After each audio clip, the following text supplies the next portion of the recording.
Hello everybody. After 2 days off, we're setting out on the trail again in the morning.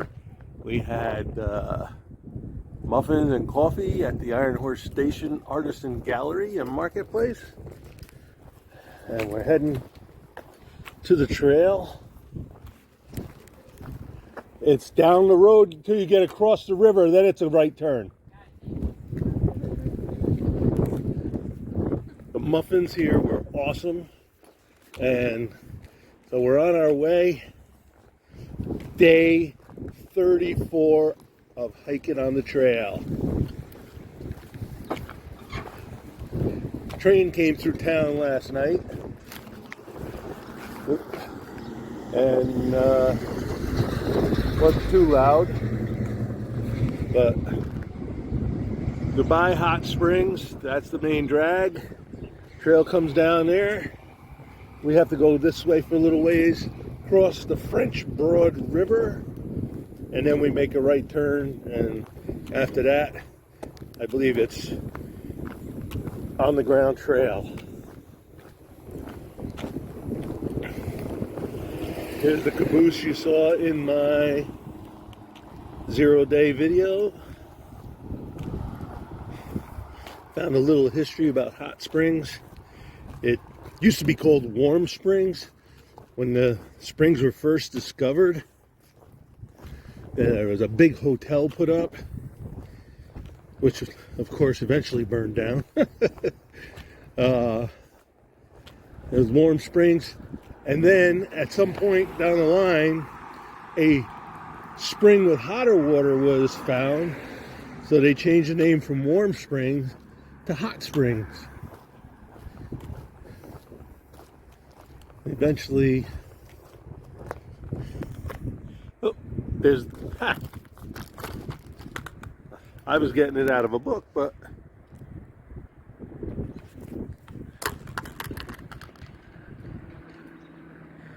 it's right there.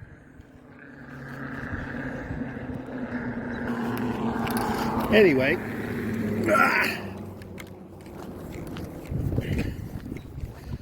there was the first hotel burnt down, then there was another one. I don't know if it burnt down. I think it did too.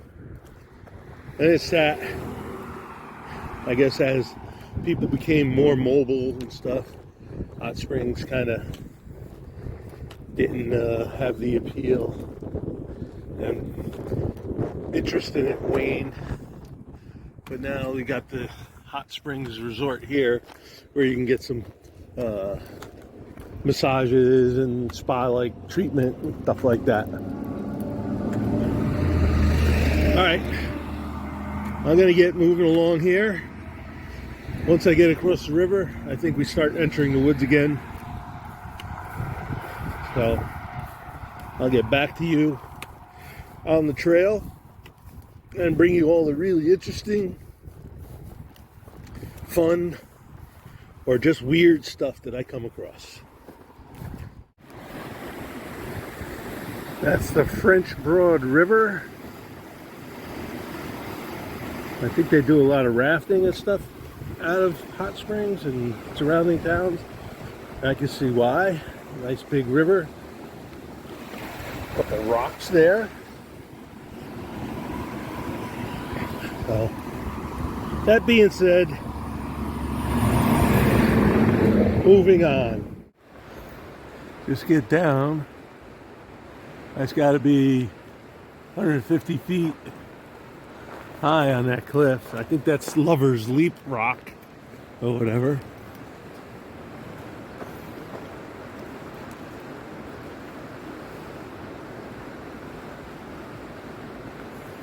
That's almost, yeah, just about directly over my head.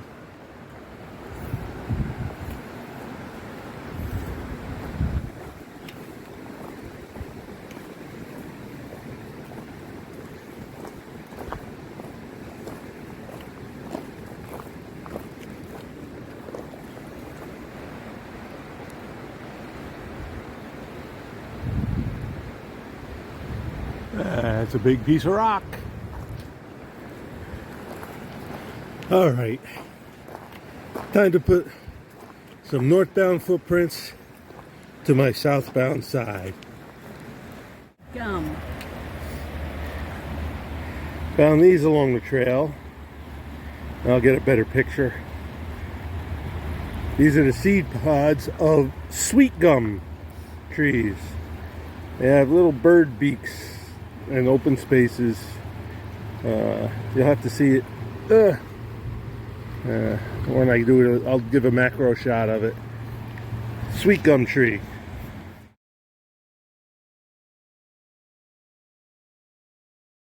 I've just been climbing on the outside of Hot Springs. So we got a view of the town. Evidently they have a solar array.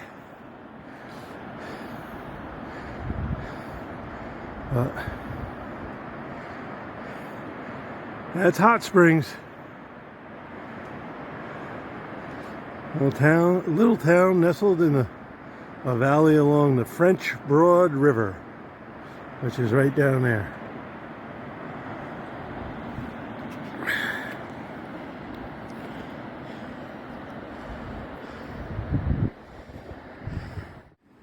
Alright, our first encounter with forest gnomes.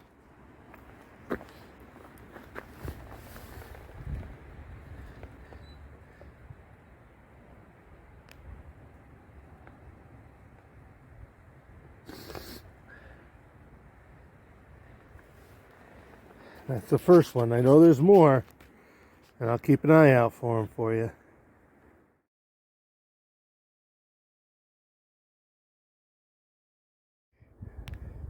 There's some future pine cones on this.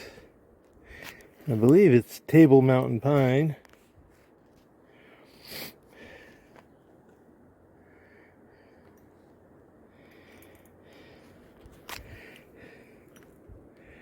Three twisted needles. Yeah, I think it's Table Mountain pine.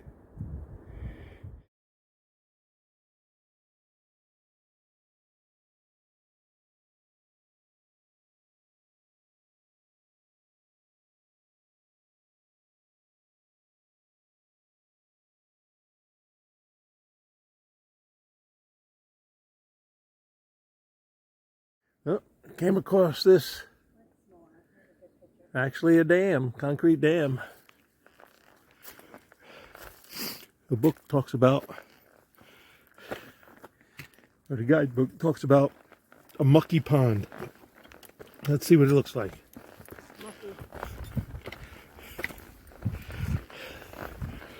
Yeah, got a lot of pollen on it.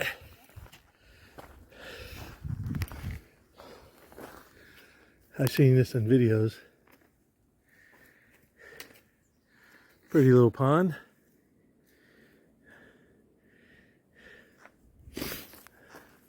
Looks like you got a lot of filamentous algae in it. Yuck. Cool stuff. Nice and peaceful. It's all shut up.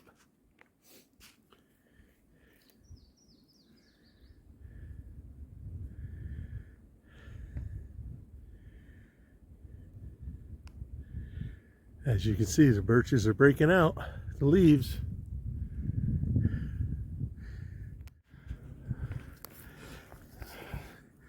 On the trail here, we're on a dirt road that we got to walk down.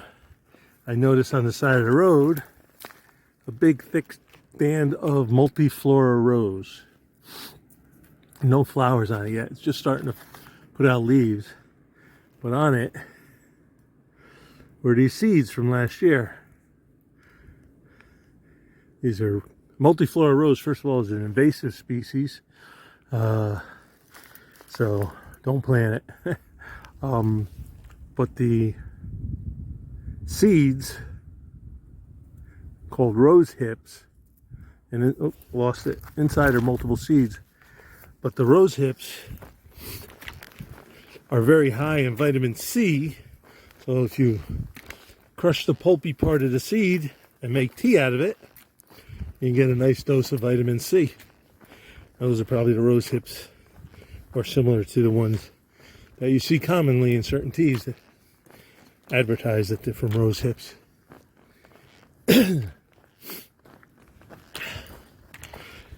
A lot of open hay fields around here.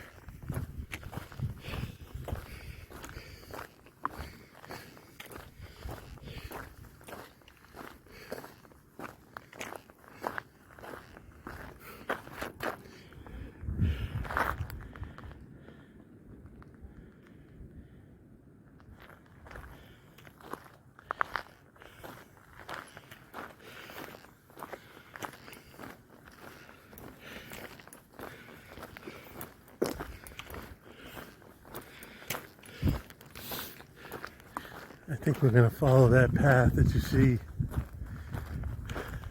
toward that hump. All right, let me get on making footsteps, northbound ones, and leaving them on my southbound side.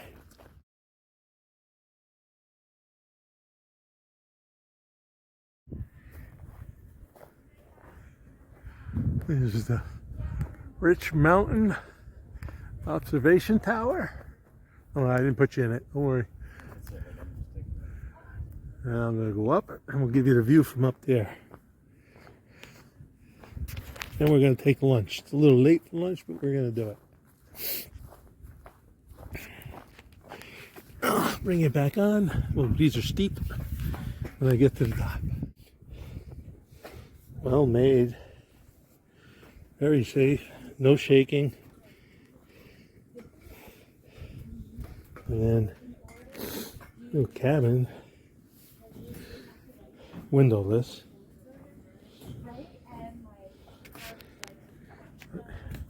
Here's some of the views.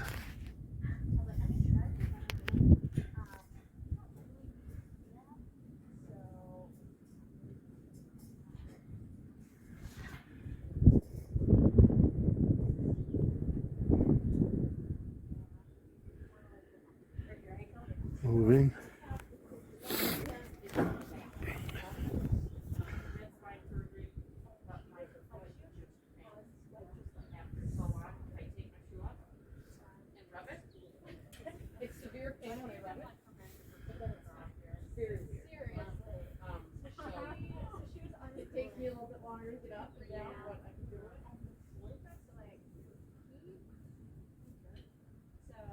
Moving.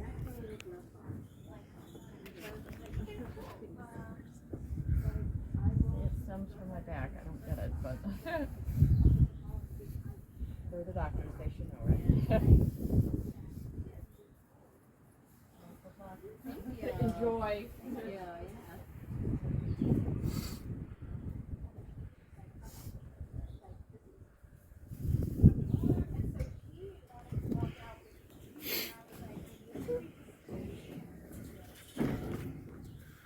And on this side, quite an expansive valley out there.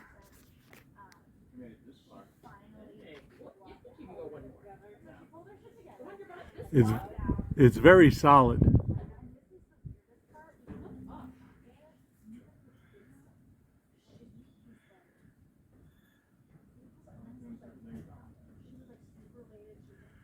Very nice view from up here.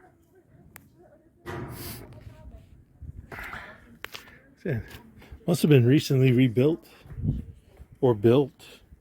Beautiful tower. Not a quiver of a shake. We're trying to figure out what the SN stands for. Don't see anything else unless it's south and north.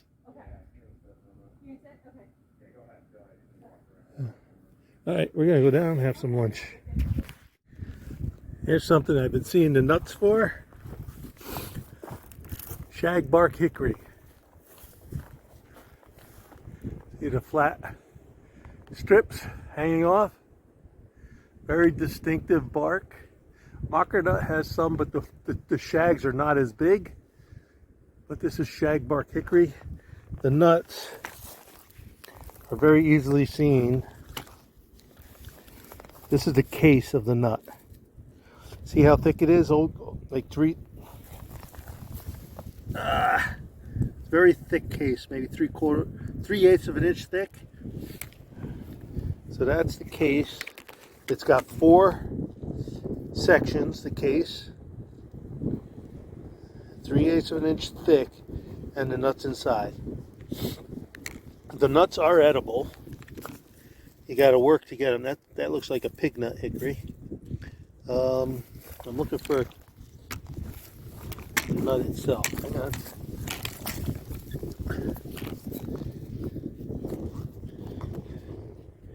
Not sure if that's it or not. But the nuts of hickories are edible. They just take a little work to get them because they have a lot of sections. Like, you know, walnut has sections, but walnuts you can break in like half. Oh, there's a good one. Hang on a second. Ah! There's a shagbark hickory nut. Once you break it open, I'm not going to be able to do it with my hand. You tend to need a hammer or a rock. And there's so many dividers in there, you got to pick the nut out. It takes a bit of work. Again, shagbark hickory. Very thick husk. 4 sections to the husk. And bark that peels as peel off strips. Very flat, thin bark, long shag part of the bark, the hanging off part.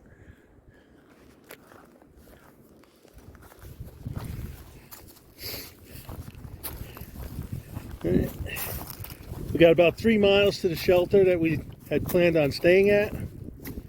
We talked about going further, but the next water is about 3 miles from the shelter. So we'll figure that out once we get there.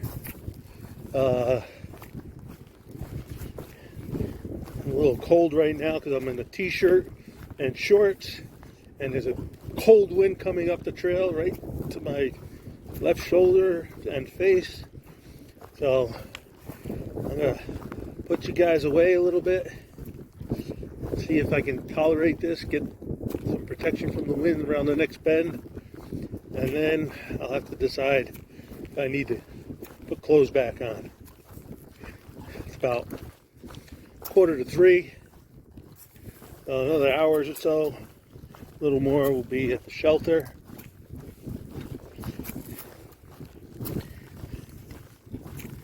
And I'll touch back with you on the next clip.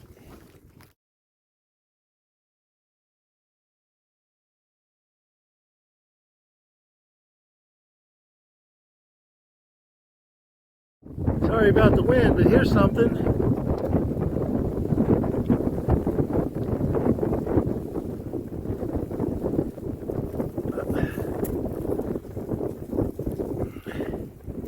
I don't know what that is.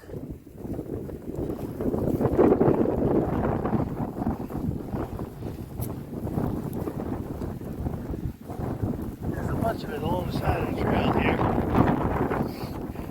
We've been going over these undulations. The wind is pretty cold. Of course, dandelions, they're everywhere. Dandelions are an introduced species. Came over from Europe, my understanding. And are now everywhere. You can use the leaves in a salad. They're a little on the bitter side. Kind of like, is it escarole? And the flowers, I know people use the flowers to make dandelion wine. Never made wine, so I don't know how to do it.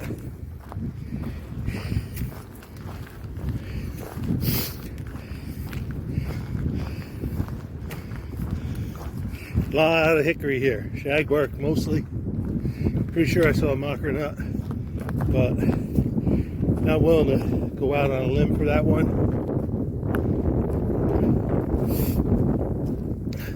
I did see a tree with some sulfur yellow buds a while back. I should have. It was kind of out of reach down a slope. So I assume it was only about 5 feet high. But we're gonna head up over this hump and probably still got a mile and change to the shelter. And I'll get back to you as soon as I find something interesting.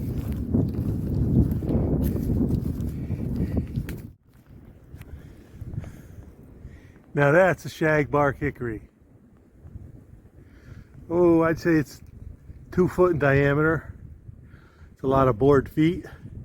That'd be a lot of flooring in a house. Take care of a whole house. You know, I tune in on how to mill your own wood.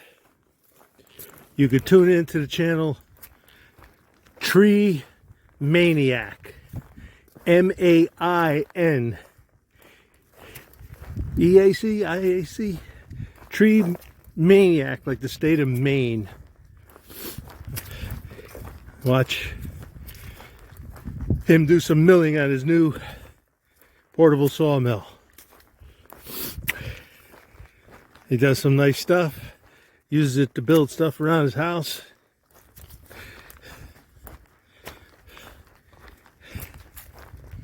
So, we're going through this oak hickory forest here.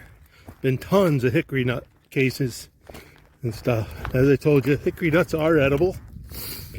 You kind of just gotta crush the nut and pick the shells out and the dividers out. Yeah, they can be a little work intensive. But there's a red oak right there. Remember the ski trails? A lot of hickories. So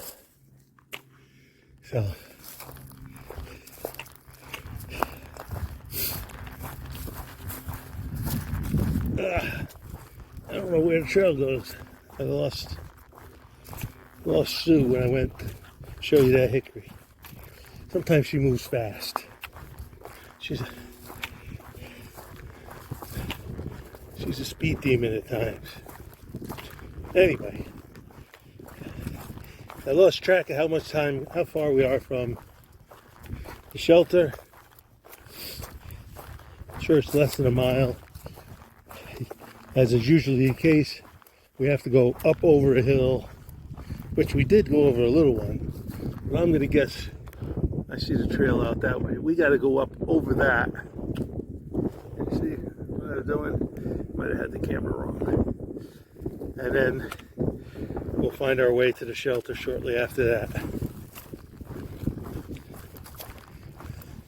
And with that uphill coming, I'm going to tune out. Oh, something flying. There's a hawk. I don't know what it was. Didn't get a good look at it. I just saw a shadow, looked up, and there it was. So, then we got to climbing this knob, and hopefully this is the last one before the shelter. Spending the night at Spring Mountain Shelter. As you can see, it's in need of a little bit of work, but I am undaunted and I will use it. That's all our stuff all set up. I'm here with Trey and Sir and Sue. Trail tomorrow. Privy's down here. Water's down there. So, it does need a little bit of work, but a good place to hang out. There's the privy. You can just make it out. About 50 yards down the hill. On the opposite side of the spring, which is good. Oh. Well, it's still relatively high. It is. In a second. Checking my watch. Nope. I hit the buttons. It's 5:30. We just finished eating. I just want to show us we're all sitting at the table.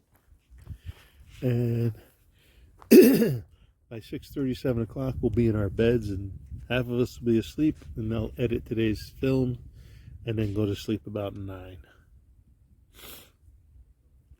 Have a good night.